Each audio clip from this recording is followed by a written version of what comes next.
안녕하세요. 오늘도 사연살롱을 찾아주셔서 감사합니다. 미국에 살고 있는 40대 여성이에요. 저는 불과 반년 전까지만 해도 제가 미국에 와서 살게 될 줄은 꿈에도 몰랐어요. 한국에 살면서 해외에 나가본 것도 대학교 졸업여행과 신혼여행이 다일 정도였던 제가 외국에서 살게 되다니 인생은 참 살고 볼 일인가 봐요. 사실 제가 미국까지 오게 된 데에는 남모를 사정이 있어요. 영화 속에서나 일어날 법한 일이 있었거든요. 늘 남들 사는 얘기만 들어오다가 이렇게 용기 내서 사연을 보냅니다. 저는 둘째 딸로 태어났지만 지금까지 마지노릇을 하고 살았어요. 저보다 2년 먼저 태어난 언니가 제 돌잔치가 있던 날 세상을 떠났거든요. 어른들이 돌상을 차리느라 정신이 없는 틈을 타고 몰래 대문 밖으로 나갔던 언니가 골목길을 달려오던 오토바이에 치여 목숨을 잃고 만 거죠. 작은 딸 생일에 큰 딸이 세상을 떠나자 저는 마치 언니를 잡아먹은 죄인처럼 되고 말았어요. 돌사진은 고사하고 중학교를 졸업할 때까지도 저희 집에선 제 생일은 없었어요. 그날은 그저 언니가 세상을 떠난 기일일 뿐이었죠. 축복받아야 할 날 부모님 눈치를 봐야 한다는 게 얼마나 가슴 아픈 일인지 몰라요. 물론 자식을 앞세워 보낸 부모님만큼은 아니겠지만요. 언니 대신 맏딸 노릇을 하고 살았지만 그럼에도 저는 엄마한테 늘 언니 다음이었어요. 저는 늘 세상에 있지도 않은 언니라는 유령과 경쟁을 해야만 했죠. 엄마는 언니가 세상을 떠난 후로도 언니 방을 치우지 않으셨어요. 언니가 가지고 놀던 장난감이며 그림책, 심지어 언니 속옷과 양말까지 그대로 두셨죠.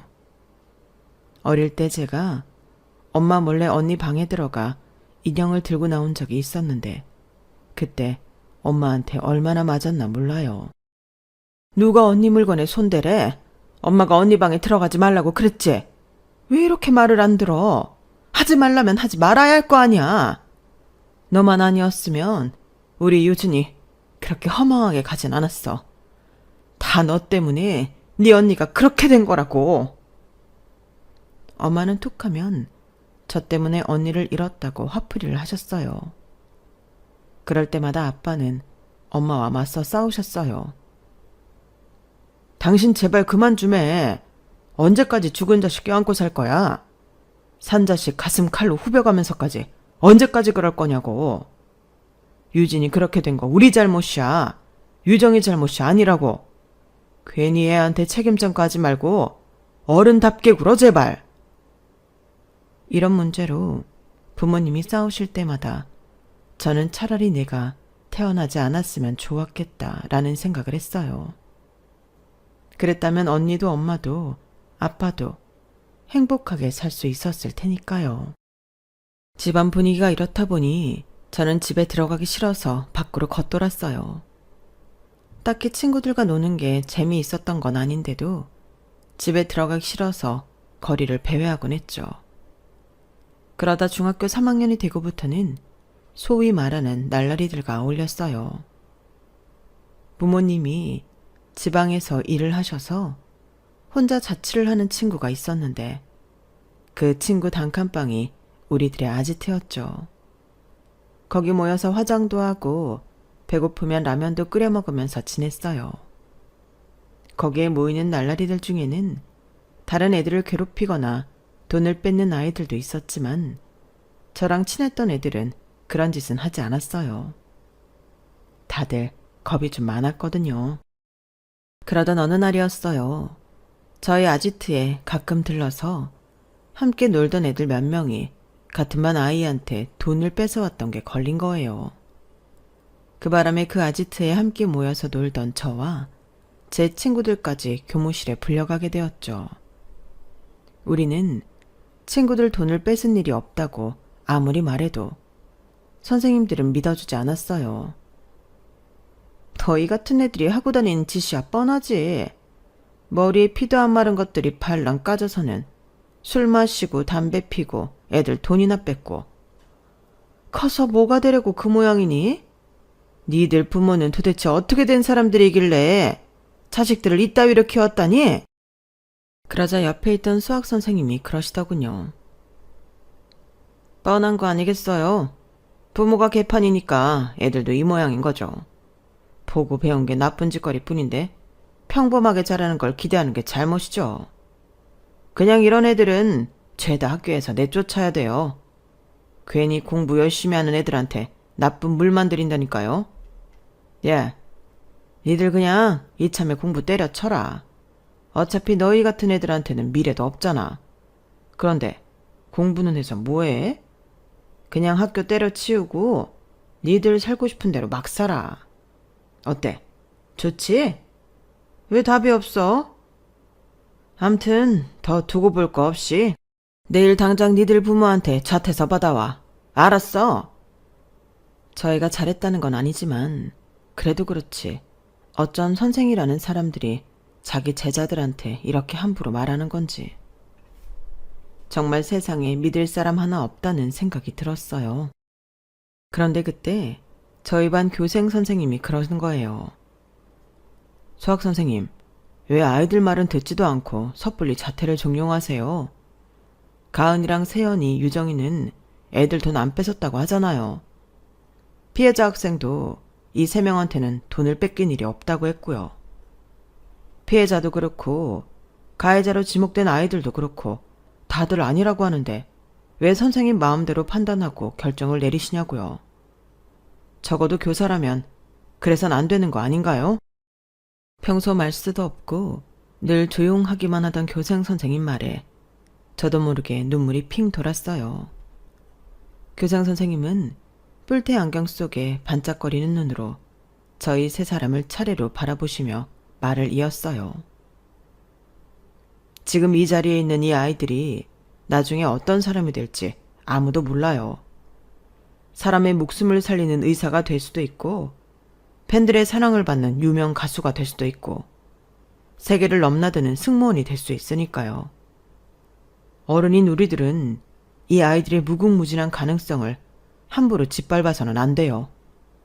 부탁드립니다.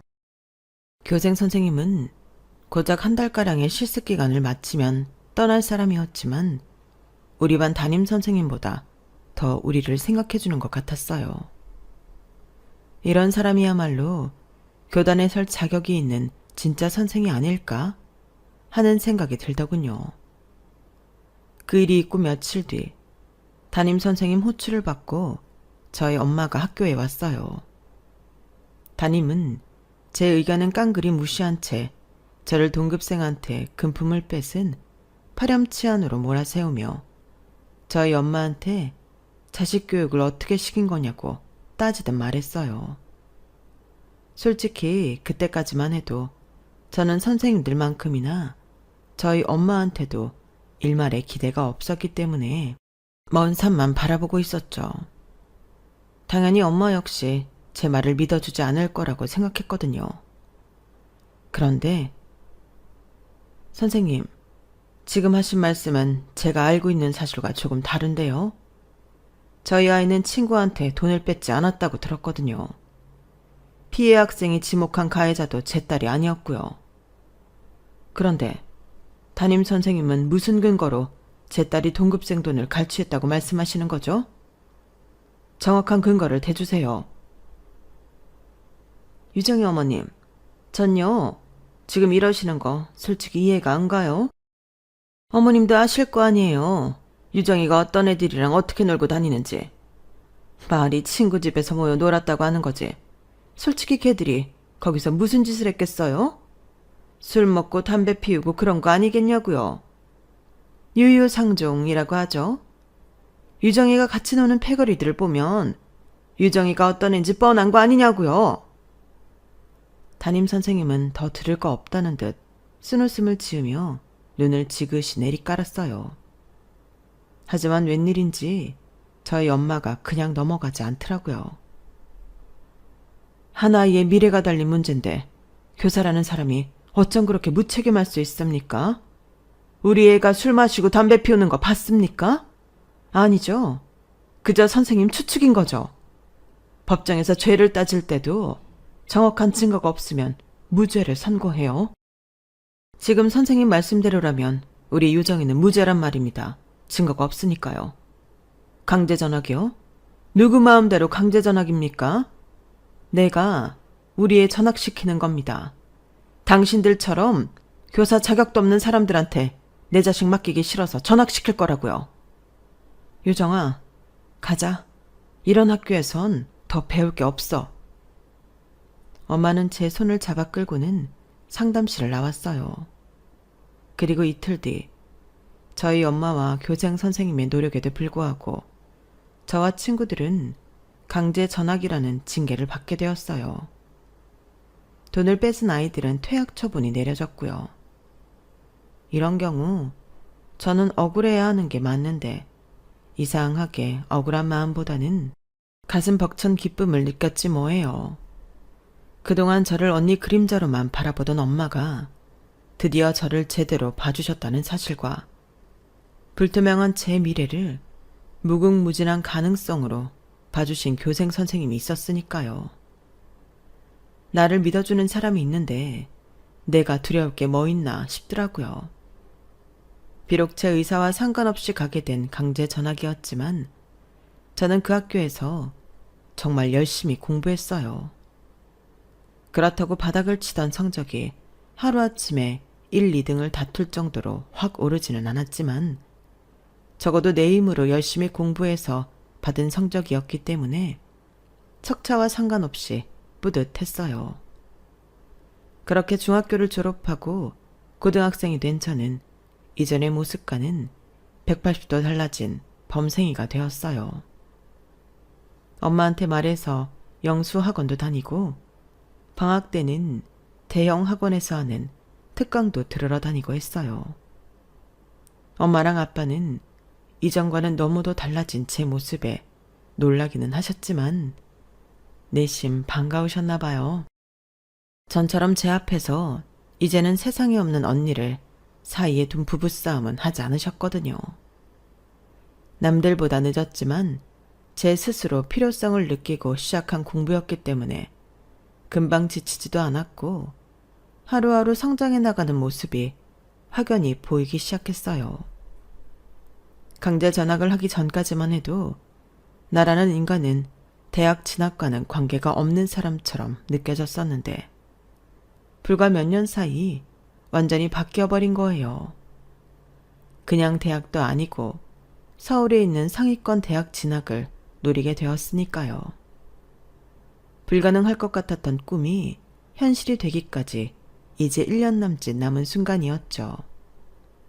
그런데 그때 마침 운명적인 만남이 이루어진 거예요. 불투명했던 내 미래를 무궁무진한 가능성으로 봐주었던 교생 선생님을 다시 만나게 되었거든요. 교생 선생님이 저희 학교에 초임교사로 오게 된 거예요. 비록 저희 학년 수업을 맡지는 않았지만 그래도 복도에서나 교무실에서 종종 마주칠 수 있었어요. 혹시 나를 알아볼까? 은근 떨리는 마음으로 일부러 교생 선생님 앞을 지나치곤 했는데 아무 반응이 없더라고요. 하긴 범생이도 아니고 문제아였는데 나 같은 애를 기억할 이유가 없지. 게다가 3년이나 지났는데 내심 기대했던 터라 실망도 컸어요. 그렇게 3학년 2학기가 되었고 이제 정말 수능이 코앞에 다가왔어요. 그렇게 기다리던 결전의 날이 다가올수록 초조한 마음은 커져만 가고 그래서 더 공부의 능률이 오르지 않더라고요. 모의고사 성적은 오를 생각은 않고 이러다 인서울 대학도 불가능한 게 아닌가. 내 자신의 실력을 의심하는 나날이 이어졌죠. 그러던 어느 날이었어요. 그날도 영어 단어장에 있는 단어를 입으로 웅얼거리며 교실에 들어왔는데 뭔가에 쾅 부딪혔지 뭐예요. 고개를 들어보니 세상에 교생 선생님이었어요. 너무 놀라서 입을 쩍 벌린 채 눈만 꿈뻑거렸는데 교생 선생님이 저를 보고 씩 웃으시면서 그러는 거예요. 강유정, 열심히 하는 건 좋은데 그렇게 단어장에 코를 박고 걸어다니다간 다칠 수 있어. 수능도 얼마 안 남았는데 몸 조심해야지. 뒤에 말은 솔직히 귀에 들어오지도 않았어요. 오직 교생 선생님이 내 이름을 알고 있다는 사실이 중요했으니까요. 역시 섣불리 아이들의 미래를 예측하면 안 되는 거였어. 유정이가 그 증거잖아. 고맙다. 믿음에 부응해줘서. 우리 반 아이들은 선생님의 말이 무슨 의미인지 몰랐겠지만 저는 똑똑히 알 수 있었어요. 교장 선생님은 저를 기억하고 있었던 거예요. 저희 담임 선생님이 맹장 수술을 하는 바람에 교장 선생님이 저희 반 임시 담임을 맡게 되었더라고요. 고작 일주일간이었지만 교장 선생님이 임시 담임을 맡았던 기간 동안 얼마나 행복했는지 몰라요. 딱히 뭘 잘해주신 것도 아닌데 그냥 선생님을 보면 기운이 나고 내가 뭐든 해낼 수 있을 거라는 자신감 같은 게 생기더라고요. 한동안 정체기에 빠져있던 제 모의고사 성적도 자신감이 붙었는지 단번에 17점이 올랐어요. 그렇게 시간은 흘러 수능시험 전날이 되었어요. 별도의 수업 없이 수능시험 안내장만 받고 수업이 끝났어요. 예비 소집일이라서 내일 수능시험을 보게 될 학교에 가야 했거든요. 막 교문을 나서려는데 뒤에서 누가 제 이름을 부르더라고요. 돌아보니 교생 선생님이 허겁지겁 달려오고 있었어요. 교장 선생님은 숨을 몰아쉬면서 제게 작은 쇼핑백을 건넸어요. 그 안에는 찹쌀떡 상자가 들어있더라고요. 유정아, 그동안 정말 많이 노력했더라. 아주 기특해. 잘 보겠다는 마음보다는 그동안 네가 열심히 공부했던 걸 후회 없이 풀어낸다 생각하고 시험에 임했으면 좋겠다. 선생님이 응원할게. 그때 제 기분을 표현하자면 온몸이 두둥 떠올라 풍선처럼 하늘 위로 날아가는 기분이었어요. 교장 선생님 말대로 저는 수능 시험장에서 그동안 내가 갈고 닦은 실력을 후회 없이 발휘했어요. 그리고 그 결과 제가 일지망으로 바라던 대학에 합격하게 되었죠. 제 합격 소식에 교생 선생님은 저보다 더 기뻐해 주셨어요. 유정이 꿈이 교사였는 줄은 몰랐네. 혹시라도 교사에 대한 반감을 가지면 어쩌나 걱정했는데 다행이다. 반감이 있는 건 사실이에요.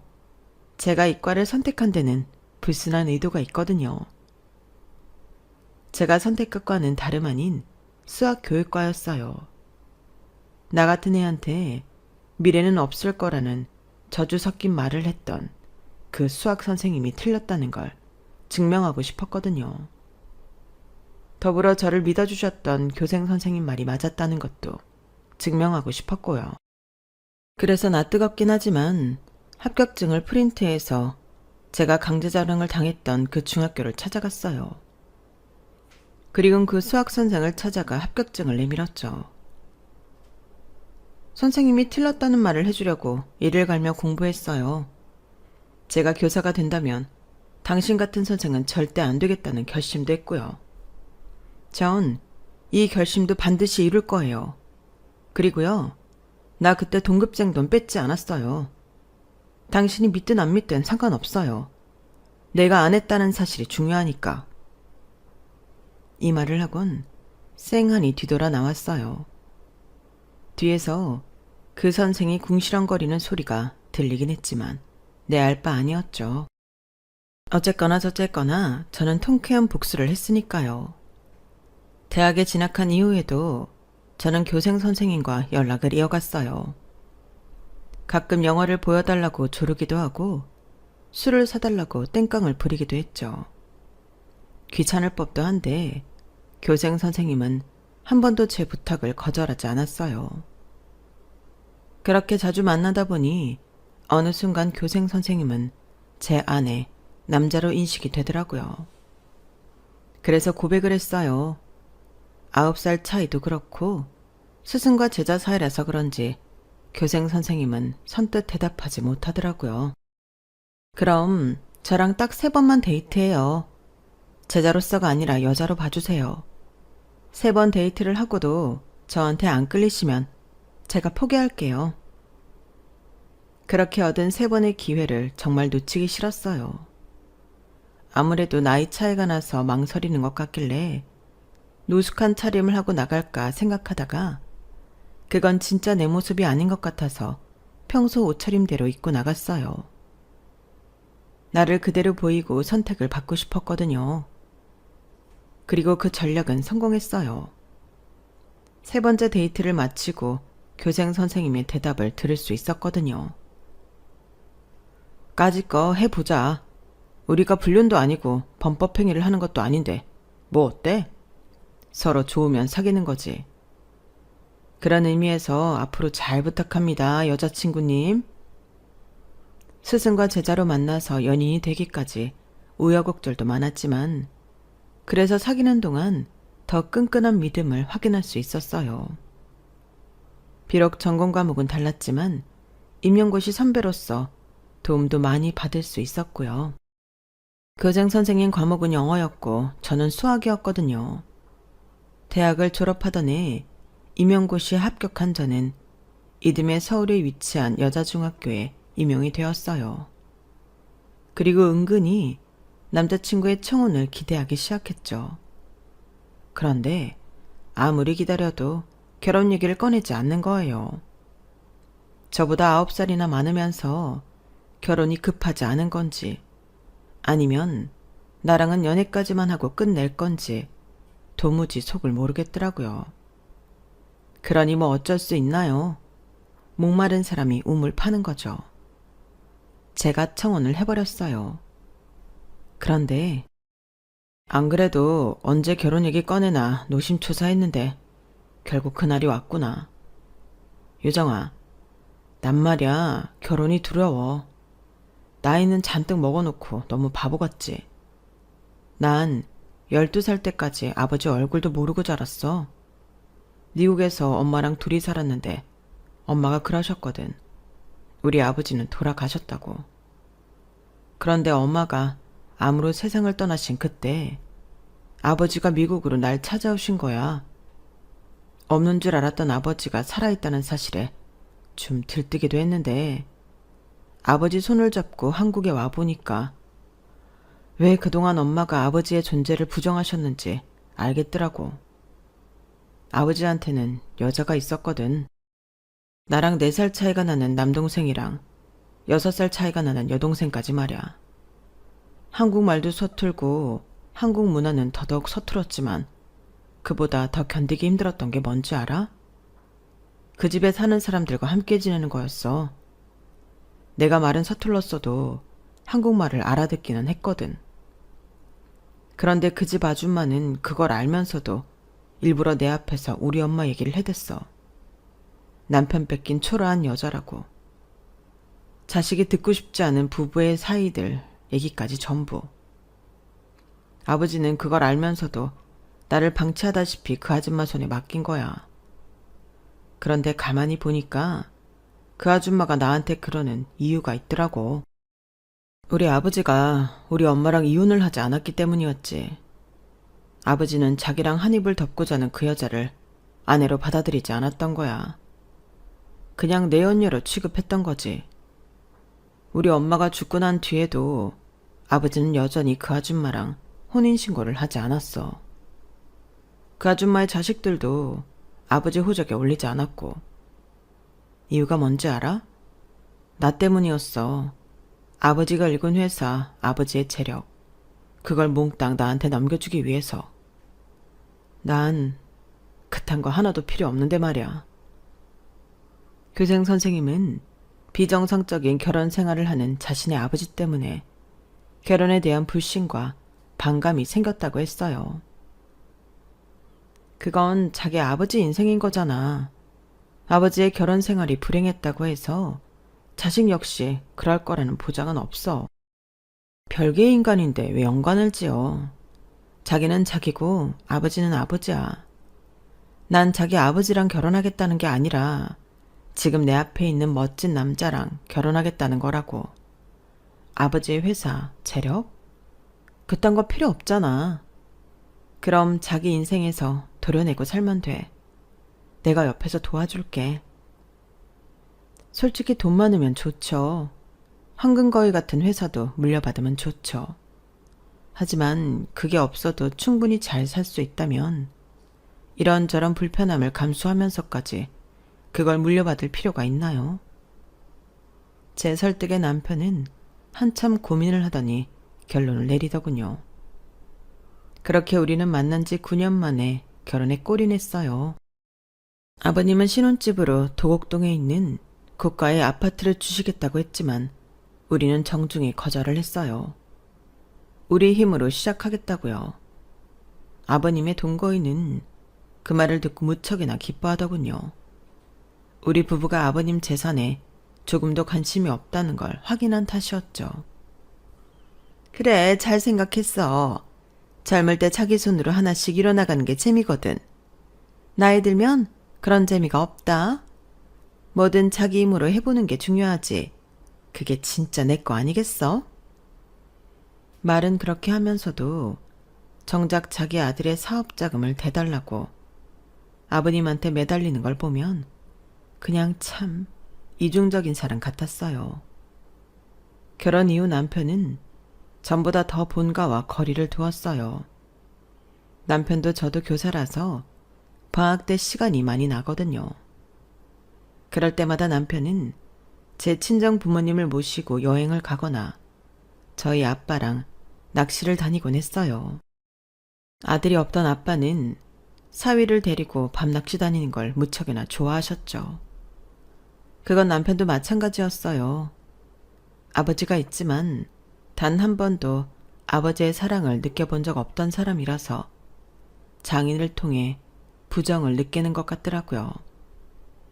처음엔 나이 차이가 많이 나서 결혼을 반대했던 엄마도 제 남편의 한결같은 모습에 서서히 마음을 주기 시작했고 사위 사랑은 장모라는 말처럼 저보다 더 제 남편을 챙기셨어요.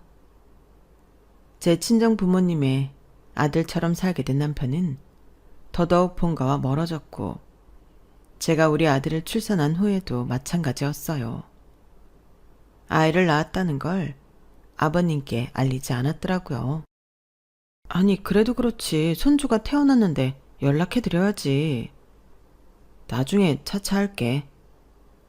그런 남편의 태도가 의아하긴 했지만 그렇다고 제가 나서서 뭐를 어쩌기는 좀 그랬어요. 그러던 어느 날이었죠. 우리 아들 100일이 다가오던 쯤 아버님이 제게 전화를 하셨더라고요. 잠깐 볼 수 있겠냐고요. 아이가 아직 어려서 외출을 하기는 좀 힘드니 저희 집으로 와주실 수 있겠냐고 여쭈었더니 흔쾌히 그러겠다고 하시더군요. 그때까지만 해도 남편이 아들을 출산한 걸 아버님께 알린 모양이다 생각했거든요.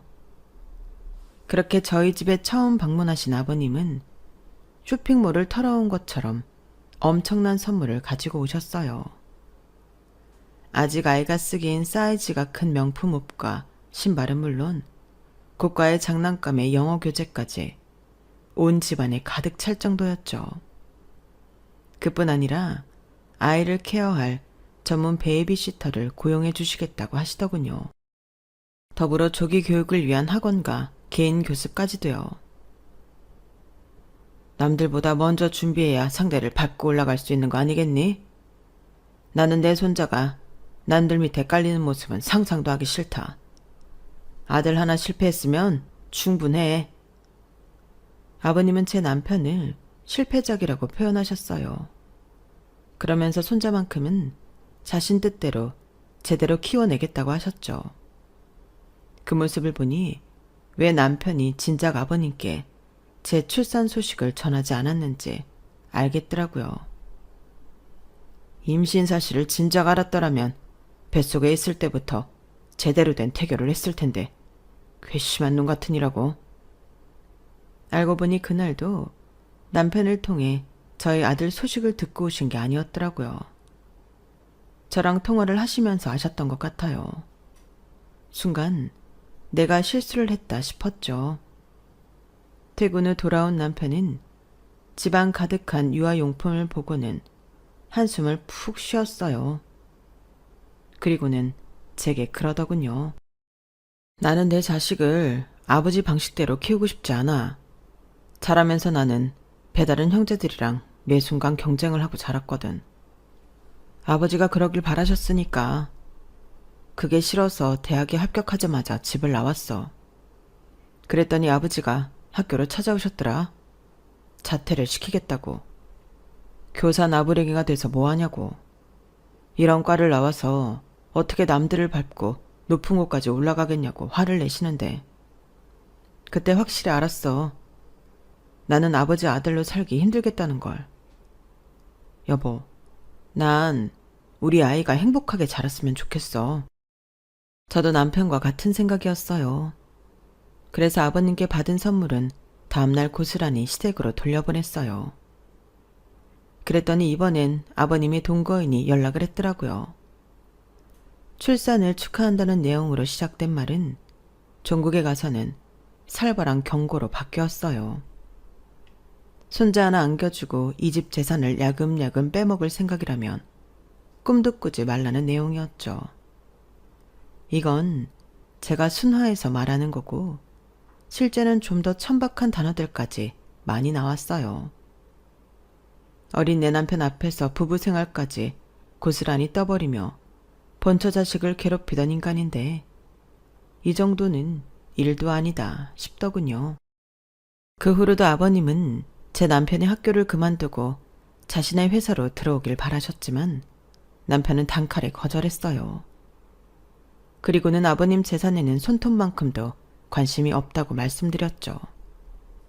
하는 수 없이 아버님은 동거인을 통해 낳은 아들을 후계자로 삼기로 하셨고 그렇게 우리 가족은 시댁과 경제적으로 엮이지 않을 수 있었어요.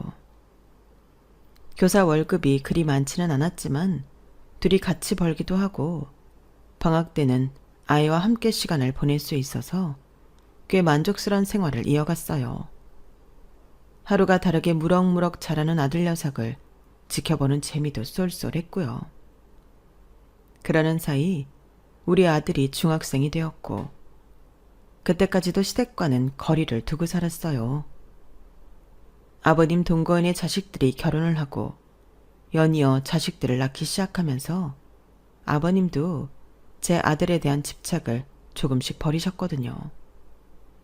그런데 언제부턴가 남편이 퇴근 후에 약속이 있다면서 밤늦게 돌아오는 일이 많아졌어요. 처음엔 학교에 무슨 일이 있나 했는데 동료 교사들 얘기를 들어보니 그런 것 같지는 않더라고요. 그래서 혹시 남편한테 여자가 생긴 게 아닌가 했어요. 집과 학교밖에 모르던 남편이 갑자기 변해도 너무 변해버렸으니까요. 그렇다고 술을 마시고 오는 것도 아니라서 더더욱 외도를 의심할 수밖에 없었죠. 의심에 의심이 꼬리를 물고 늘어지자 더는 안 되겠다 싶어 남편한테 솔직히 물었어요. 혹시 여자가 생겼냐고요. 실은 아버지 건강이 많이 안 좋아지셨어. 몇 년째 입원 중이신데 병원에서도 원인을 모르겠다고 그런데 그쪽 사람들은 병원에도 자주 안 오는 모양이더라고. 그 집 아들한테 회사도 넘겼겠다. 더는 아버지가 필요 없어진 거지. 누굴 탓하겠어. 아버지가 그렇게 살아오신 걸. 미워도 내 부모라고 남편은 아버님 간병을 하고 있었더라고요. 모르면 모를까 알고도 모른 척할 수가 없어서 저도 아들과 함께 아버님이 계신 병원에 자주 찾아갔어요. 평생 타인을 밟고 올라가는 거에만 목숨 건 사람처럼 사셨던 아버님은 이전과 달리 병색이 짙은 모습으로 힘없이 저희를 맞아주셨어요. 몸이 약해져서 그런가 눈물도 많아지셨더라고요. 남편은 예전에 강하고 힘있던 아버지보다 지금의 아버지가 더 마음이 간다며 이제야 진짜 아버지를 찾은 기분이라고 하더군요. 하지만 만나자 이별이라고 얼마 뒤 아버님은 세상을 떠나셨어요. 그리고 아버님 유언장이 공개되었는데 그 내용을 보고는 아버님 동거인은 물론 그 자식들까지 사색이 되더라고요. 솔직히 자신들한테 나쁜 조건이 아니었거든요.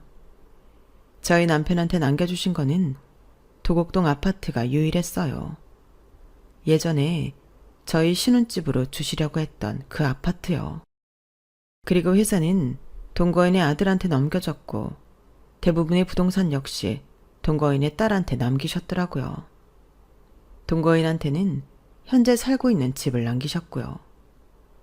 누가 봐도 자기들한테 유리한 결과인데도 반응이 싸했어요. 그건 유언장 말미에 적힌 문구 하나 때문이었죠. 단, 내 친자로 확인될 경우에만 이와 같은 상속을 집행한다. 저는 이 문구가 왜 존재하나 했는데 저들 표정을 보니 알겠더라고요.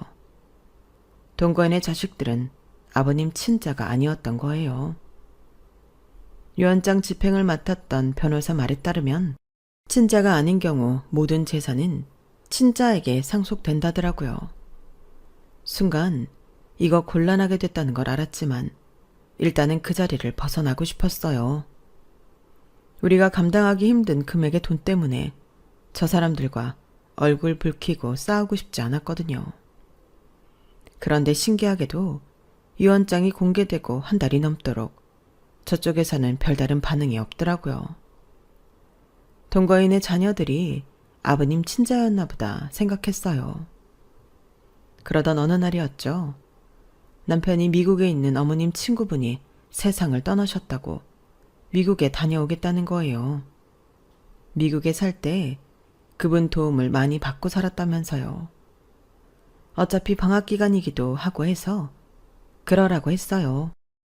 부고를 듣고 미국으로 출발하는 거라서 장례식에 맞게 도착하려면 시간이 빠듯했어요.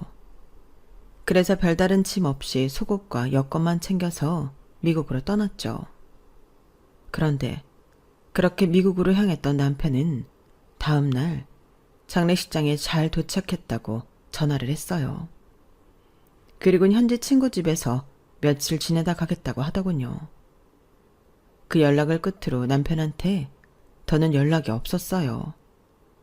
아무리 장례식 때문에 경황이 없었다고는 해도 평소 남편이라면 어떻게든 짬을 내서 문자라도 할 사람이었거든요. 그런데 일주일쯤 되던 어느 날 남편 휴대폰으로 연락이 온 거예요. 제 영어 실력이 그리 대단한 편이 아니라서 띄엄띄엄 알아들을 수 있었는데 그래도 딱 한 문장은 정확히 알아들을 수가 있었어요. 제 남편이 현지에서 사망했다는 내용이었죠. 친구들과 그랜드 캐년에 갔다가 낙상해서 그렇게 됐다고요. 아니, 장례식에 갔던 사람이 거기서 거리가 한참 떨어진 그랜드 캐년은 왜 간 건지 도무지 이해가 안 가더라고요. 말이라도 제대로 통한다면 모를까 제 영어 실력으로는 알아듣는 건 한계가 있었어요. 상대방도 그런 제 처지를 알았는지 두 번째 통화에선 현지에 사는 한국인을 통해 자세한 사건 경위를 알려주더군요. 협곡 아래까지는 사람이 접근할 수가 없어서 시신을 찾기는 힘들 것 같다는 것과 사건 경위서는 현지 경찰서에서 조사가 끝난 뒤에 받아서 메일로 보내주겠다고 했어요. 그러면서 장례식은 어디서 하겠냐고 물었어요. 미국 현지에 와서 하겠다면 자신들이 도와주겠다고요. 남편 시신도 못 찾은 마당에 그럴 게 뭐 있냐 싶어서 한국에서 장례를 치르겠다고 했죠. 결국 남편 시신도 없이 남편의 장례식을 치르게 되었어요. 소식을 들은 아버님의 동거인과 자식들은 신이 나서 한 걸음에 달려왔더라고요. 뻔했죠. 그들이 바라는 대로 아버님의 모든 유산은 동거인의 몫이 되었으니까요. 눈에 가시였던 제 남편이 사라지자 아예 대놓고 제 앞에서 자신들이 아버님 친자가 아니라는 사실을 드러내더라고요. 남편의 장례식을 치르고 집에 돌아온 저는 도무지 잠을 들 수가 없었어요. 도저히 남편이 죽었다는 사실을 받아들이기 힘들었거든요. 그래서 차라리 남편의 유품이나 정리하자 싶어 남편이 평소 많은 시간을 보냈던 서재에 들어가 남편 물건 정리를 했어요. 그런데 방 안 구석에 있는 작은 금고 안에서 남편 수첩을 발견했지 뭐예요. 금고 비밀번호가 우리 아들 생일이어서 쉽게 열 수가 있었죠. 그렇게 발견한 남편 수첩을 한 장, 두 장 넘겨보는데 마지막 장에 이런 글귀가 적혀 있는 거예요. 여보, 무사히 이 수첩을 발견했다면 아무도 모르게 시키는 대로 해. 남편이 남긴 수첩에는 앞으로 제가 해야 할 일들이 빼곡히 적혀 있었어요. 일단 아버님의 동거인과 그 자식들이 한동안 유산 문제로 연락을 해올 거라는 것과 그때는 아버님의 유언장 집행을 했던 변호사를 찾아가 도움을 구하라고 적혀 있었어요. 그리고 유산에 대한 모든 집행이 끝난 뒤에는 아들과 함께 이 주소로 찾아가라고 하더군요. 수첩에 적혀 있는 건 미국 주소더라고요. 남편의 수첩을 발견하고 다음 날부터 모든 일은 일사천리로 진행되었어요. 마치 남편이 자신의 앞날을 미리 알고 적은 것처럼 모든 일이 남편 말대로 진행되었거든요. 아버님의 동거인은 친자가 사망했으므로 자신의 모든 유산은 상속받겠다고 나섰지만 아직 남편의 사망이 공식적으로 확인된 게 아니라서 그건 불가능하게 되었지 뭐예요. 남편은 문서상으로는 실종 처리로 되어 있었거든요. 아니, 다른 데도 아니고 그랜드 캐년에서 떨어졌다잖아요. 그 높은 데서 떨어진 사람이 상식적으로 어떻게 살아 돌아와요? 이건 실종이 아니라 사망이라고요. 목에 핏대를 세워가며 고래고래 소리를 쳤지만 우리 쪽 변호사는 실종 처리가 종료될 때까지 아버님의 유산은 한 푼도 손댈 수 없다라는 말만 반복했어요. 그리고 남편의 사망 처리가 되는 5년 후까지 아버님의 회사 및 부동산 관리는 대리자인 변호사가 맡게 된다는 것도 알려주었죠. 그 말에 아버님의 동거인과 자식들은 바닥에 주저앉고 말았어요. 유산 문제가 얼추 처리가 된 후 저는 아들을 친정에 맡기곤 남편이 남긴 주소지로 찾아갔어요. 그리고 주소지에 도착해 현관벨을 눌렀는데 순간 기절할 뻔한 거 있죠. 그 집에서 죽었다던 제 남편이 문을 열고 나왔거든요. 남편이 살아있다는 사실에 온몸에 전율이 올랐지만 이후 남편을 통해 들은 사건 전말을 듣고는 기함을 토할 수밖에 없었어요. 아버님을 사망에 이르게 한 건 다름 아닌 동거인이었다는 것과 그럼에도 불구하고 증거가 없어서 법적 처벌을 할 수 없었다는 것.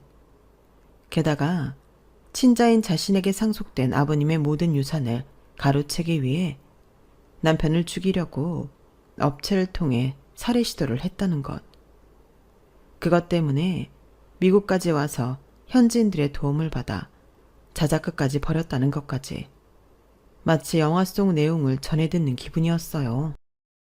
그러면서 자신이 살아있다는 걸 알고 있는 변호사의 도움으로 아버님 회사와 나머지 유산은 거의 정리가 되었다는 사실도 전해두었어요. 그 사람들 현재 상황으로는 앞으로 남은 5년을 버틸 재간이 없어 자신들이 아버지 유산을 받은 걸로 알고 그동안 방탕한 생활을 유지하느라 여기저기서 끌어다 쓴 돈이 엄청나거든. 그중에는 사채도 포함돼 있어서 지금쯤 아주 죽을 맛일 거야. 여보, 진작 말하지 못해서 미안해. 혹시라도 당신이 알면 많이 힘들어할까봐 비밀로 했어. 남편이 저까지 속인 건 야속했지만 그래도 죽지 않고 무사히 살아있다는 사실만으로도 모든 게 다 용서가 됐어요.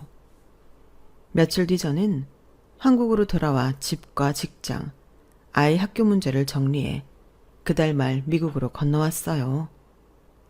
그리고 남편의 장례를 치른 지 반년이 지난 지금 우리 세 식구는 미국에 정착해 살고 있어요. 변호사를 통해 들려온 아버님 동거인 가족 얘기는 처참하기 그지없더군요.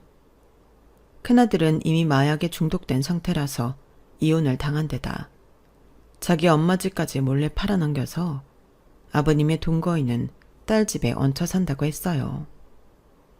하지만 딸마저도 남편 몰래 도박과 사치를 일삼다가 빈손으로 이혼당할 처지에 놓였다고 하더군요. 동거인의 아들은 현재 사채업자들한테 쫓기는 신세로 생사조차 알 수 없다고 했어요.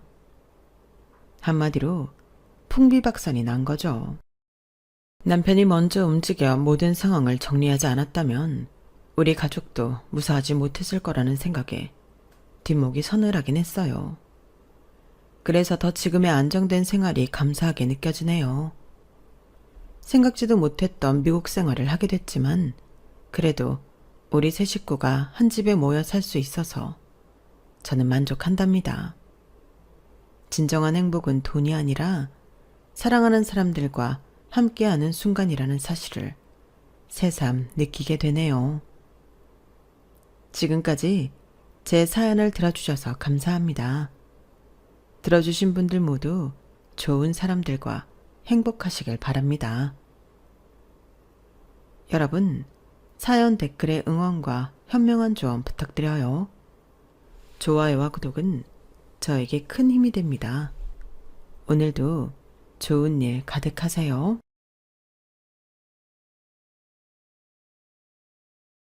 안녕하세요. 오늘도 사연 살롱을 찾아주셔서 감사합니다. 저는 지방의 한 작은 마을에 있는 60대 중반의 여성이에요.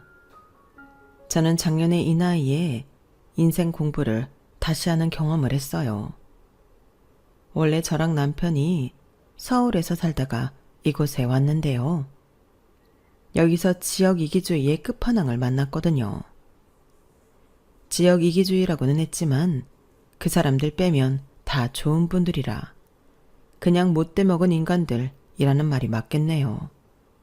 특히 부녀회장이라는 여자가요. 어디를 가나 이상한 사람은 꼭 있다고 하잖아요. 그게 이런 인심 좋을 것 같은 동네도 마찬가지더라고요. 그러니 저처럼 귀농을 한다거나 귀촌을 계획하고 계시는 분들이 있다면 오늘 제 이야기를 잘 들어주시면 좋을 것 같아요. 저와 남편은 둘 다 교사였어요. 남편은 중학교 교사였고 저는 초등학교 교사였는데 같은 재단에 있는 학교라서 담 하나를 사이에 두고 있었죠. 학교 자체가 달라서 평소에는 만난 적이 없었는데 남편 동료 교사가 저희 사이에 다리가 되어 주었어요. 저와도 친분이 있던 영어 선생님이었는데 저와 남편이 잘 맞을 것 같다고 해서 저희 부모님, 남편 부모님께 연락을 했고 그렇게 정식으로 선을 봤네요. 두 사람 다 학교 선생이라 함께 대화할 주제도 많았고 남편이 자상한 사람이라 좋았어요. 결혼해서 저희는 딸을 하나 두었고 정말 남부럽지 않은 하루하루를 보냈어요. 딸의 매일 자라는 모습이 저희 부부의 기쁨이고 행복이었어요. 정말 할 수 있는 모든 것을 해주리라 매일 다짐하고 그렇게 하려고 노력했네요. 딸아이도 우리가 자기를 얼마나 사랑하는지 잘 아는 것처럼 잘 웃는 아이였어요. 누가 봐도 티 없이 웃고 어른들 눈치 살피지 않는 모습에 아이가 참 맑고 예쁘다는 말을 많이 들었네요. 딸은 유치원도 잘 다녔고 초등학교에 들어가서도 친구들도 많이 사귀고 잘 지냈어요. 그러던 딸에게 이상을 발견한 건 3학년 때였어요. 아이가 열이 나고 발진이 있어서 감기인 줄 알고 약을 먹이고 재웠는데도 안 낫더라고요. 병원에 다녀와서는 좀 괜찮아지는 것 같았어요. 근데 그 뒤로 이상하게 피곤해하고 조금만 걸어도 숨이 차다고 하더라고요. 저와 남편은 덜컥 겁이 나서 아이를 데리고 대학병원에 갔더니 의사가 심각한 표정으로 검사를 좀 해봐야겠다고 하더군요. 혈액 검사며 이런저런 검사를 하더니 심장에 문제가 생겼다는 거였어요. 너무 기가 막혔어요. 아니, 지금까지 별 문제 없이 잘 살았는데 무슨 심장 문제라는 거예요? 가와사키병이에요. 급성 혈관염인데 그것 때문에 심장 기능에 이상이 생겼어요. 저희 부부는 너무 충격을 받아서 둘 다 말문이 막혀버렸어요. 그리고 각자 자신은 얼마나 질책했는지 몰라요. 애가 그렇게 아프면 처음부터 큰 병원을 갔어야 했는데 그냥 감기나 가벼운 홍역인 줄만 알고 약국하고 동네 병원만 가서 병을 키웠어. 내가 무슨 엄마야. 엄마라는 사람이 너무 한심하다. 그러지 마, 여보. 나도 마찬가지지. 내가 그냥 감기 같다고 했잖아.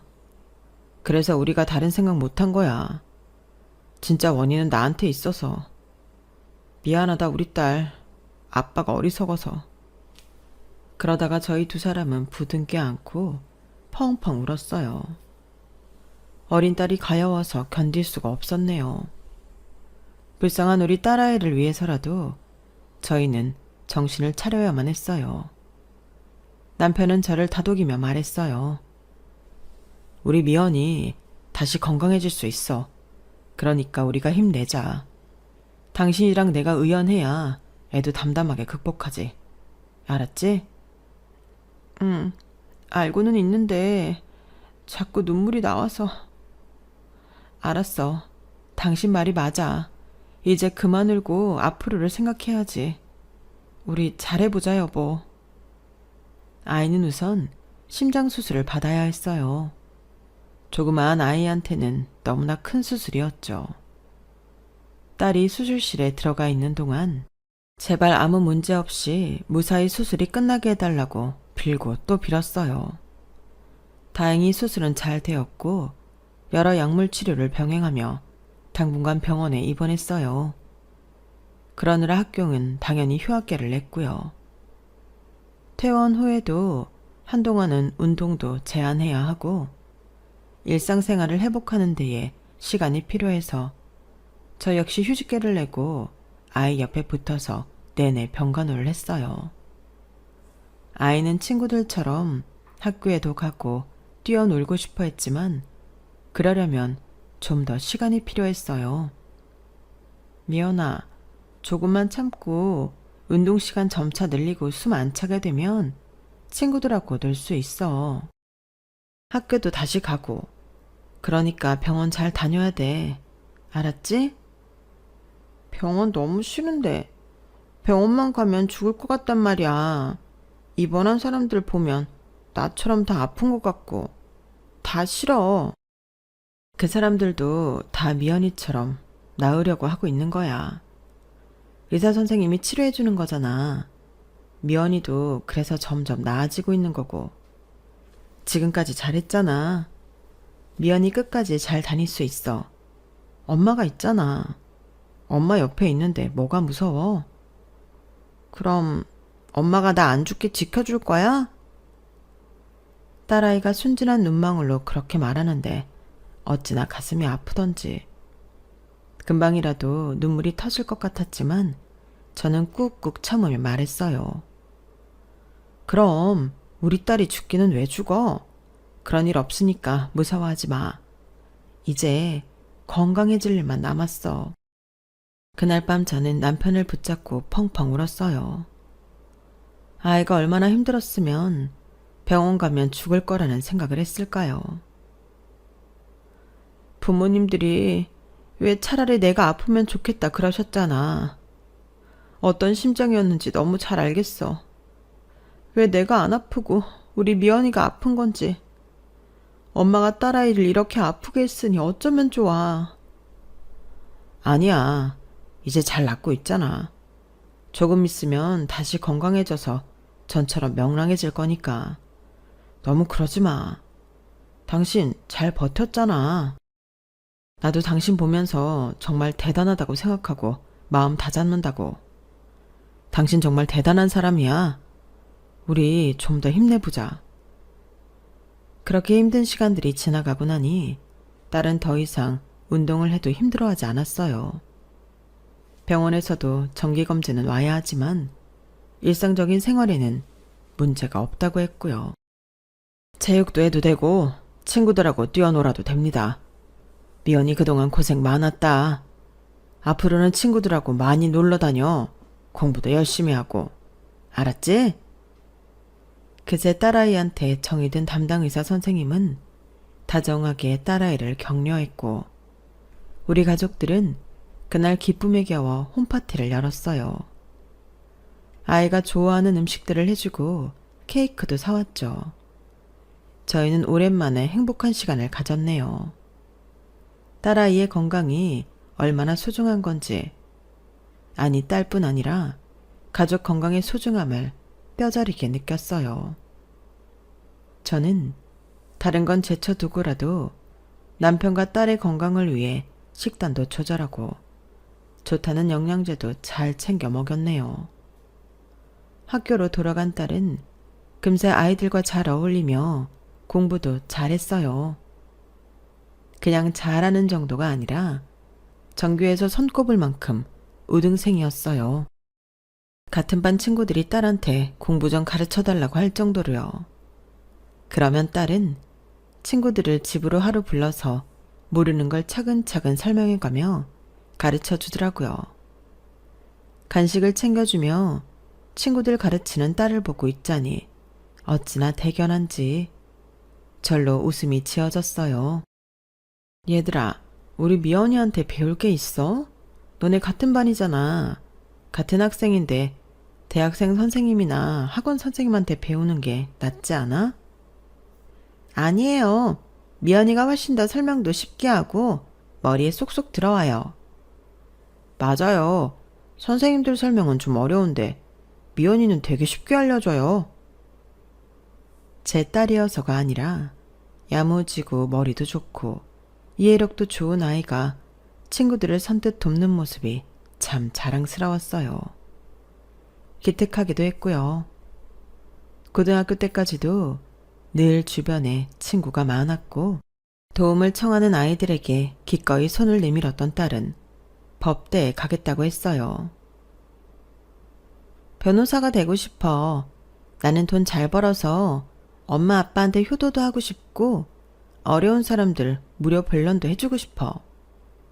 좋은 법무법인 중에 공익 변론 많이 하는 데도 있대.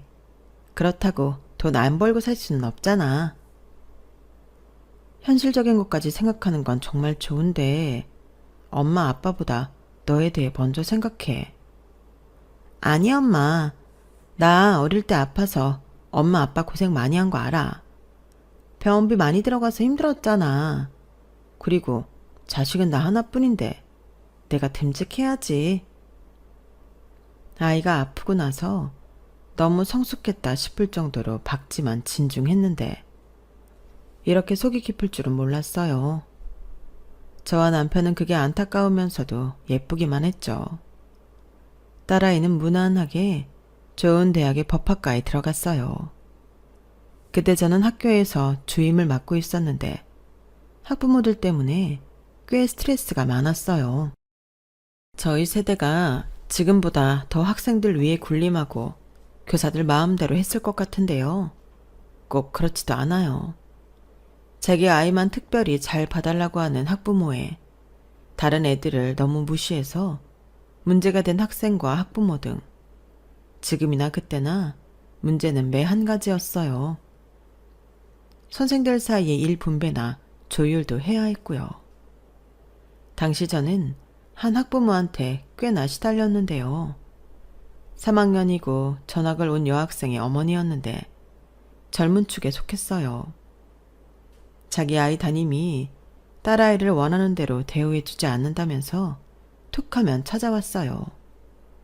저한테 담임한테 징계 같은 거라도 하기를 바라던데 아무 잘못도 없는 선생을 징계할 수는 없는 노릇이었어요. 저도 딸 하나 가진 엄마로 그 마음을 이해하려고 최대한 친절하려고 했지만 힘든 건 사실이었네요. 저는 그저 우리 딸 공부하는 거 바라보고 우리 가족 행복한 시간들만 떠올리며 그런 시간들을 버텼어요. 딸은 너무나 기특하게도 대학 졸업 전에 사법고시에 합격하여 연수원에 들어갔어요. 얼마나 감동적이었는지요. 심장병이 생겨 아이 앞날이 어떻게 될지 몰라 가슴 졸이며 지냈던 때가 있었는데 그건 마치 다 꿈이었던 것처럼 딸은 당당하게 연수원에 들어갔어요. 저와 남편은 정말 감회가 남달랐네요. 엄마, 아빠, 앞으로는 내가 용돈도 많이 드리고 편하게 살 수 있게 해드릴게요. 조금만 더 기다려. 아유, 그런 말 마라. 너 먼저 쓸 거 쓰고 우리는 나중에 챙겨도 돼. 아니야. 나는 정말 엄마 아빠한테 잘하고 싶어. 그러니까 그런 말 하지 마. 나 섭섭하다고. 알았다, 알았어. 우리 딸 정말 장하고 고마워. 건강하게만 있어줘도 감사한데 이렇게 네 인생 열심히 살아주니 어찌나 감사한지 모르겠다. 네가 사법시험 붙고 변호사가 될 거라서가 아니야. 네 인생 주어진 대로 잘 살고 있잖아. 그게 너무 좋아. 엄마는. 내가 이런 걸 누구한테 배웠겠어. 다 엄마 아빠 보고 배운 거지. 엄마 아빠가 인생을 대하는 태도를 보면서 깨달은 게 많아. 힘든 사람 절대 모르는 척 하지 않고 주어진 일도 성실하게 했잖아. 늘 긍정적으로 생각했고 나는 내 병도 그래서 나았다고 생각해. 정말 너무 철든 소리를 하는데 남편도 저도 목이 메었어요. 저희를 이렇게 감동시키는 자식이라니 진짜 고생한 보람이 있었어요. 딸은 연수를 잘 마치고 좋은 법무법인에 들어가서 새내기 변호사 생활을 시작하게 되었어요. 어찌나 일을 열심히 하는지 차 타고 집에 왔다 갔다 하는 시간도 아껴야 할 것 같아서 저희가 회사 근처에 작은 오피스텔을 얻어주었네요. 딸은 어떤 사건을 맡든 선배 변호사가 무슨 일을 시키든 성심성의껏 열심히 했어요. 밤을 새는 것도 마다하지 않았죠. 저는 딸이 몸을 상하면서 일하는 걸 바라지 않아 걱정을 많이 했어요. 하지만 딸은 걱정하지 말라며 저를 안심시키더군요. 엄마, 우리 다 이 정도는 밤새면서 일해. 그리고 쉴 때는 또 확실히 잘 쉰다고. 나 건강 위해서 많이 노력해. 밥도 자극적이고 조미료 많이 들어간 거 안 먹으려고 하고 야채도 많이 먹고 현미밥도 일부러 찾아서 먹어. 운동도 꾸준히 하고. 그러니까 내 걱정하지 마. 나는 엄마 아빠가 나이 들어서 운동 잘 안 하시는 것 같아 걱정이야. 운동 좀 해. 아빠 보고도 하라고 하고. 딸아이 잔소리에 저는 운동을 시작했지만 남편은 아침에 동네 휙 돌고 공원 산책하고는 운동 끝났다며 다른 거 하기를 귀찮아했어요. 어쨌든 그래도 둘 다 건강검진 문제 없었으니 크게 신경을 안 썼네요. 딸은 법무법인에서도 점점 인정받기 시작해서 2년이 되고 3년이 되면서 더 중요한 사건들을 맡기 시작했어요. 그러면서도 공익변호도 계속했고요. 그것만큼은 누구보다 열심히 하는 딸이었어요. 시간이 지나 남편이 정년퇴직을 하고 몇 년 후 저도 정년퇴직을 했어요. 딸은 일한다고 바빠서 결혼을 안 하다가 저희가 정년퇴직하고 얼마 안 돼서 좋은 사람을 만나 결혼하게 됐죠. 그러고 났더니 정말 할 일을 다 한 것 같더라고요. 남편도 인생의 숙제를 다 마친 기분이라고 했어요. 이제 우리 여행이나 다니면서 인생 즐기자고. 당신도 고생 많았어. 지금도 미연이 때문에 가슴 졸이는 거 아는데 이제 안 그래도 될 것 같아. 옆에 떡하니 김서방도 있잖아. 그래요, 맞아. 당신 말대로 이제는 한시름 났어요. 당신 수고 많았어요. 당신도 수고했어. 이제 우리 둘만의 시간을 가져보자고. 하지만 남편의 뜻대로 되지는 않았네요. 인생이란 게 언제 어디서 무슨 일이 터질지 모르잖아요. 남편은 뜻밖의 위암 판정을 받게 됐고 바로 수술을 받아야 했어요. 딸과 사이는 요즘 암 생존율도 높고 수술 후 경과도 좋으니 걱정하지 말라며 저희를 많이 위로해줬네요. 둘 다 그 바쁜 와중에도 병원에 와서 모든 수속을 다 해주고 지들이 의사 만나서 설명 다 들었고요. 수술날은 아예 시간을 비우고 와서 저와 함께 있어줬어요. 다행히 남편은 수술을 잘 마쳤고 회복도 잘 되었어요. 태어난 남편이 어느 날 이러더군요. 여보, 우리 시골 가서 살까? 내 친구 한 놈은 저기 강원도 간다고 하더라고. 지금 열심히 준비 중이야. 나 이렇게 아프고 났더니 당신도 어디 아프지 않을까 걱정되고. 공기 좋은 데에서 흙 밟고 풀냄새 맡으며 사는 게 좋다잖아. 금방 딴 야채 먹고. 우리 그러자, 어? 그럼 우리도 강원도로 갈까? 어디가 좋아? 나는 따뜻한 데가 더 좋은 것 같은데. 저희 부부는 한 보름 정도 논의를 더 한 후에 따뜻한 지방으로 가기로 결정을 하고 딸 부부한테도 이야기를 했어요.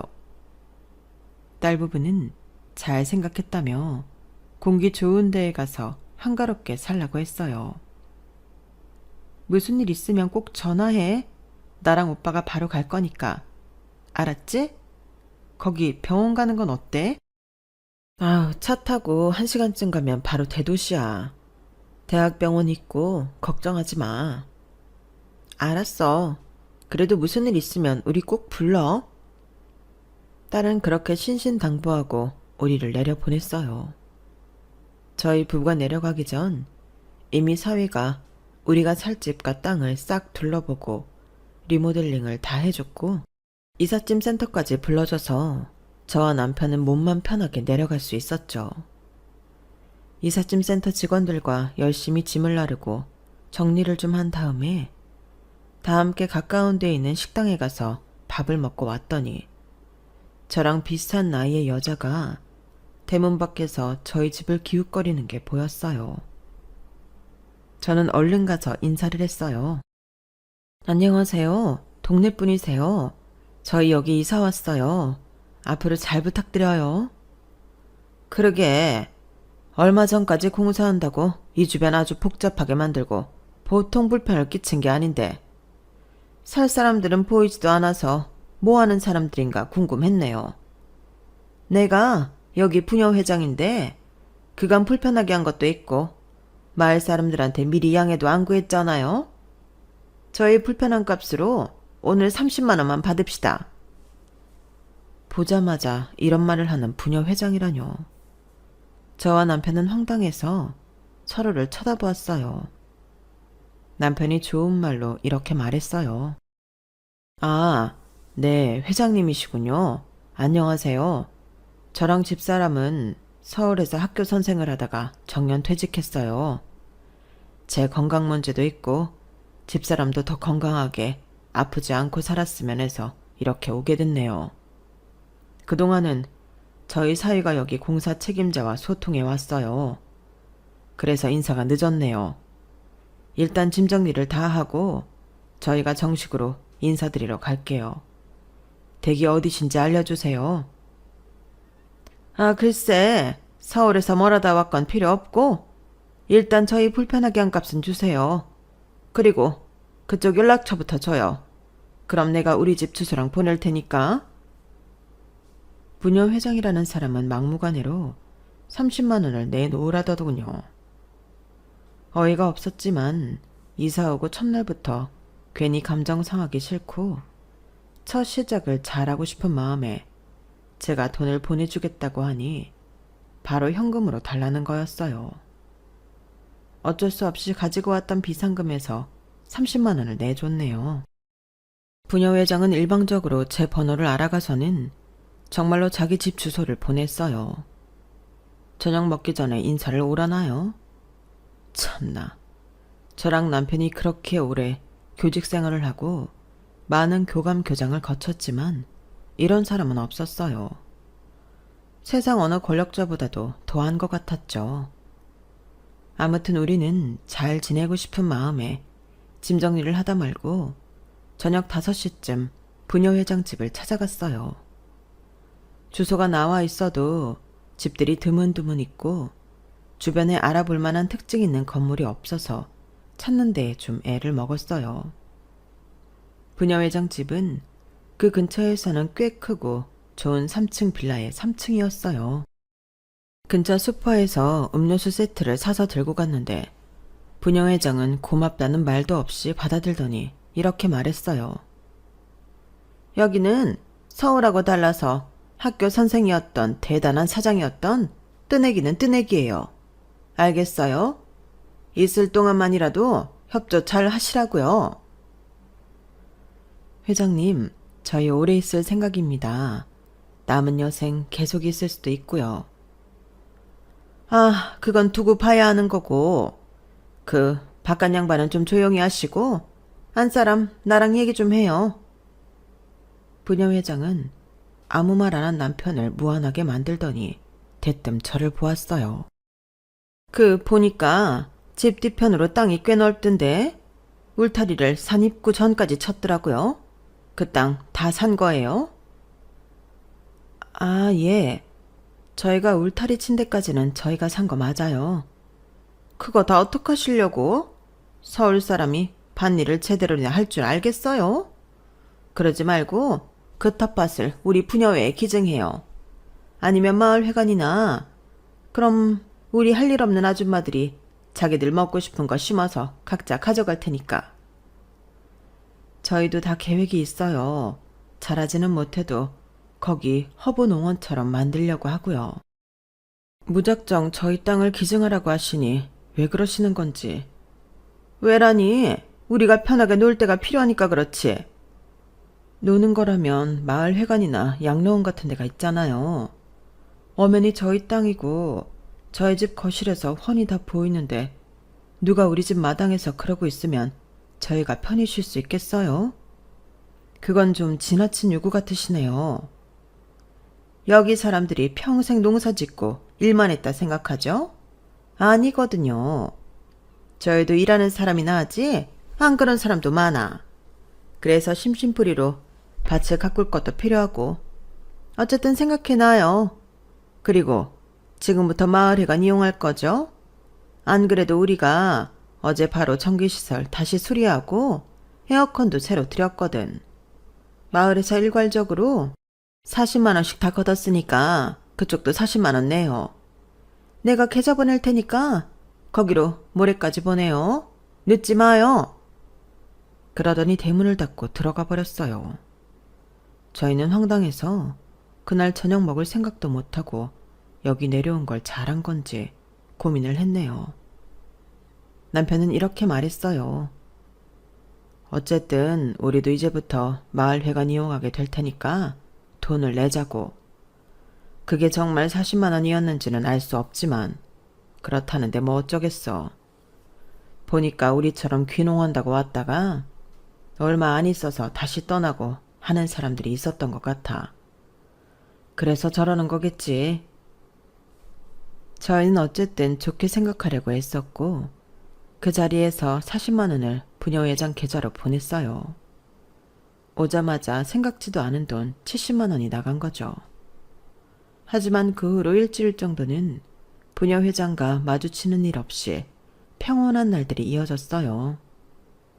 사람들이 나이 들수록 자연이 좋아진다는 게 뭔지 알겠더라고요.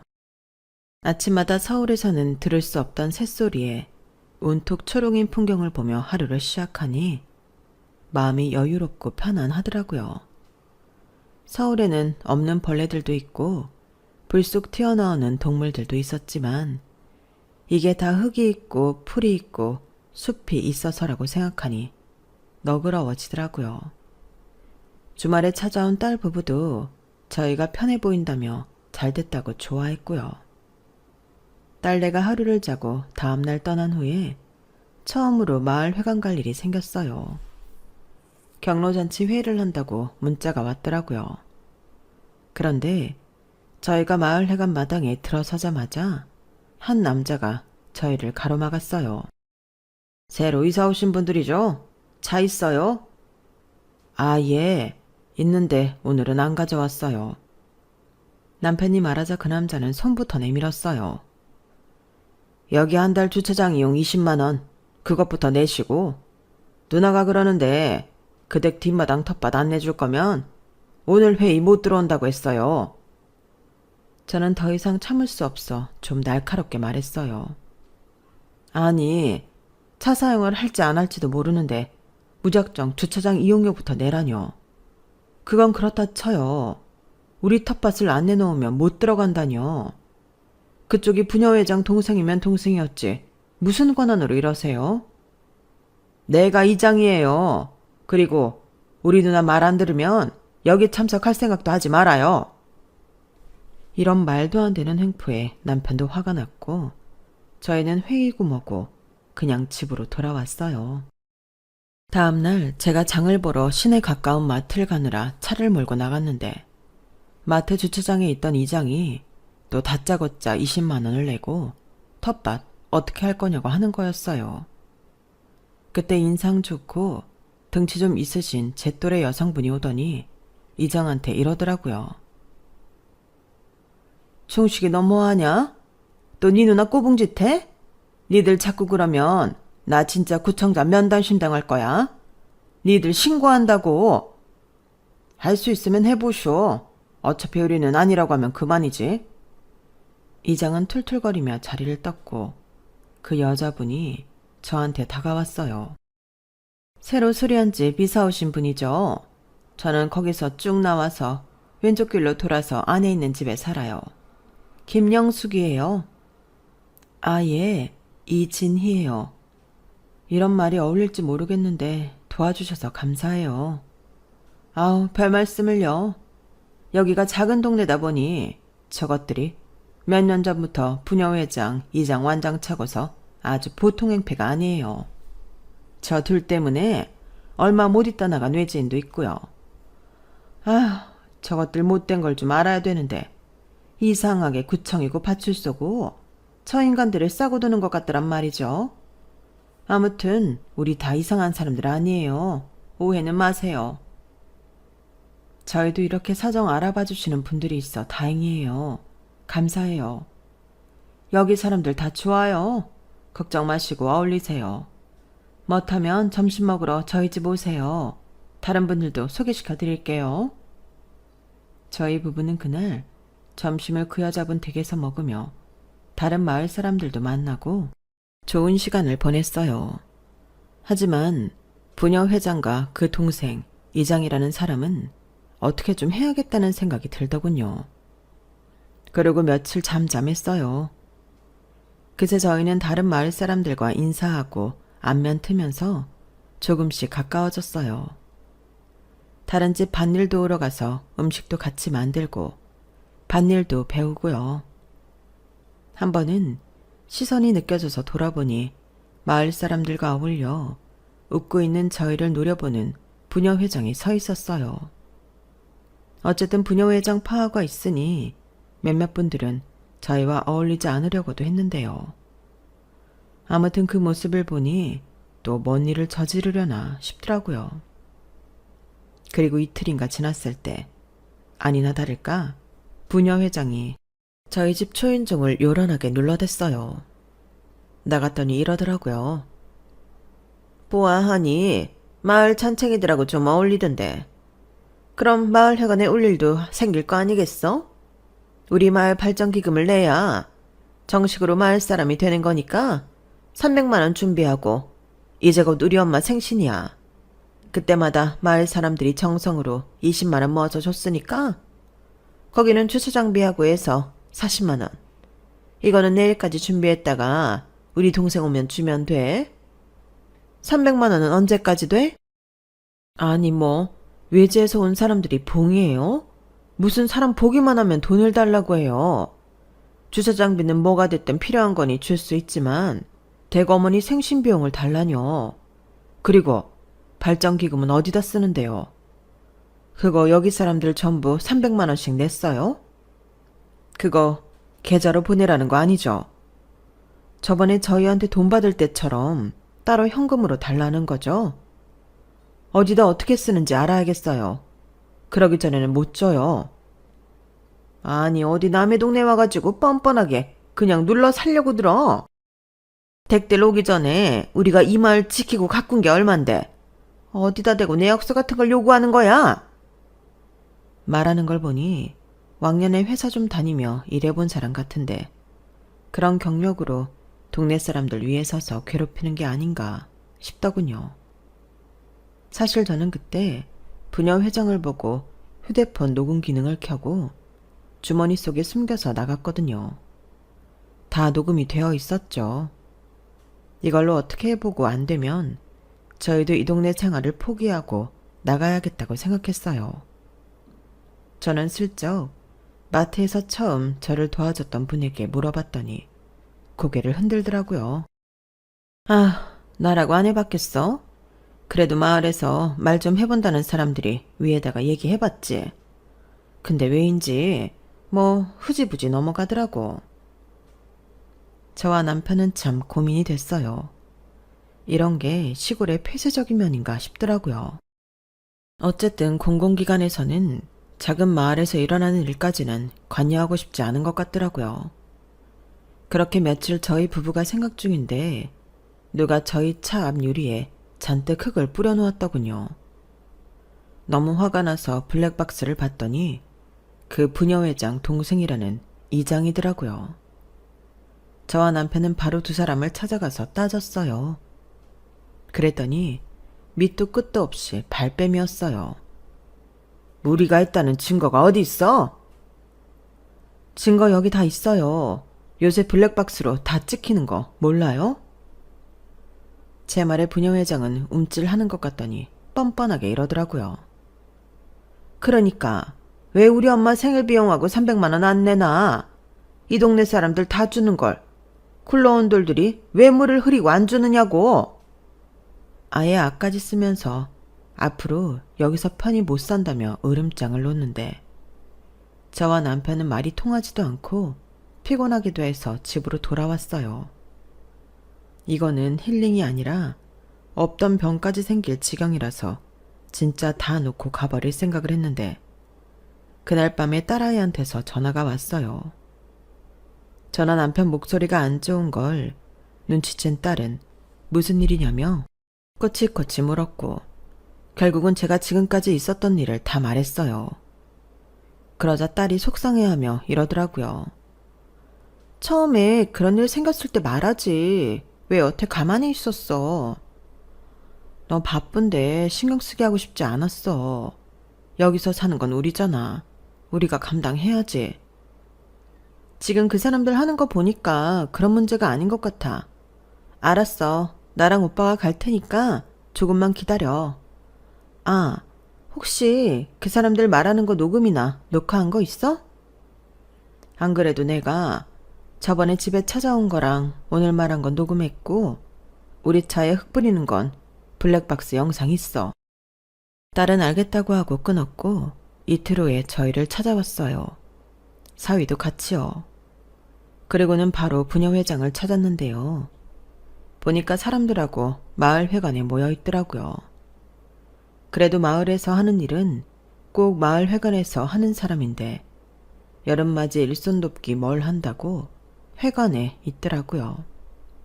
일단 딸과 사위가 정중하게 부녀회장과 이장을 밖으로 불러냈어요.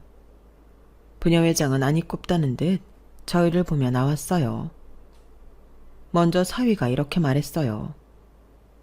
부녀회장님 맞으시죠? 저희 장인장모님 여기 처음 왔을 때부터 이런저런 명목으로 돈을 요구하셨다고 하는데 무슨 주차비가 20만 원입니까? 이런 조그만 마을에서 차를 몇 번이나 끌고 다닌다고요. 그리고 어머님 생신비용, 발전기금 이런 거 왜 계좌로 안 받고 현금으로 걷어요? 그리고 발전기금이라는 걸 부녀회장이 그렇게 막무가내로 요구해도 되는 건가요? 외지인은 빠져. 이건 우리끼리 해결할 문제고 여기서 살 사람들이 마을 발전 위에 못 돕겠다면 나가야 되는 거 아니겠어? 우리도 우리랑 같이 서로 돕고 살 사람들하고 있어야지. 그럴 마음 없으면 소용없어. 그게 부녀회장 권한입니까? 아닌 것 같은데요. 공공기관에서 내려온 문서라도 있어요. 이거 횡령 착복 맞는 것 같은데요. 내역서랑 관련 조항 보여줄 수 없으면 제가 직접 여기 관할 경찰서에 가서 말하는 수밖에 없네요. 그러자 부녀회장은 깔깔 웃으며 이렇게 말했어요. 아이고, 어디 해봐. 그게 통하나. 내가 그 바닥 공공기관에서 30년을 일한 사람이야. 알만한 인맥은 다 안다고? 아, 그래서 여태 무사하셨나 봐요. 그런데 어쩌죠? 지금 거기 경찰서장 말이에요. 제 선배님 직속 부하 같은데요. 뭐라고? 댁이 뭔데? 허풍을 치는 거면 내가 가만 안 둬? 허풍 아니고요. 제가 경찰대학 행정과 교수인데 저희 선배님이 지금 이 도 경찰청 높으신 분이에요. 그 경찰서장님은 당연히 밑에 사람이죠.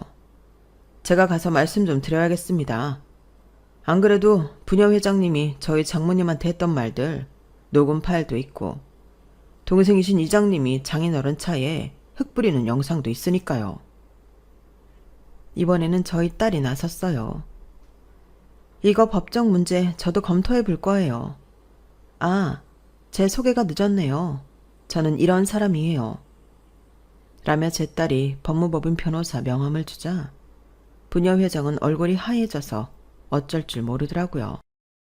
제 친구가 방송 기자인데 이런 소스 주면 참 좋아하겠죠? 이거 공론화 시켜볼 생각이에요. 제 딸이 이렇게 말하자 부녀회장은 마른 침까지 삼키며 제 딸 손을 잡더라고요. 아우 잠깐만. 거기 그 사위분도 잠깐. 이거 진짜 문제 삼으려는 거야? 이거 그냥 작은 마을에서들 있었던 일이 뭐 대수라고. 누가 신경 쓰겠어. 그러자 사위가 또박또박 말했어요. 안 그래도 요즘 귀촌하는 사람들 많은데 이런 걸 왜 신경 안 쓰겠어요? 아픈 노인들이 귀농해서 요양하며 살겠다는데 오히려 스트레스 받으며 병 생길 상황이잖아요. 막무가내로 돈 요구하는 시골 텃세 한두 푼도 아니고 300만 원씩이나 현금으로 직접 달라고 하면서 사용 내역도 없다고 하니 이건 문제가 되고도 남습니다. 그러자 부녀회장은 저를 보며 이렇게 말했어요.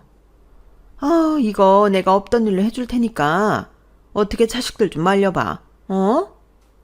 제가 왜요? 저희한테 얼마나 함부로 했어요. 텃밭 내놓으라고.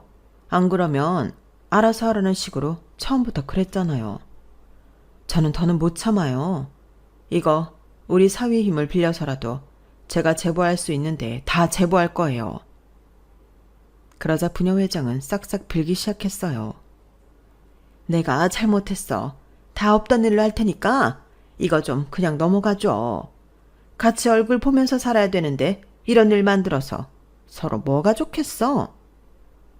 그러자 딸이 따끔하게 말했어요. 그쪽에서 먼저 얼굴 보기 불편하게 그런 말도 안 되는 일들만 벌였어요. 그래서 여기서 얼마 못 견디고 나간 사람들도 있다던데요. 그런 식으로 생각하면 어떤 사람들이 귀촌을 해서 살겠어요? 각오하고 계세요.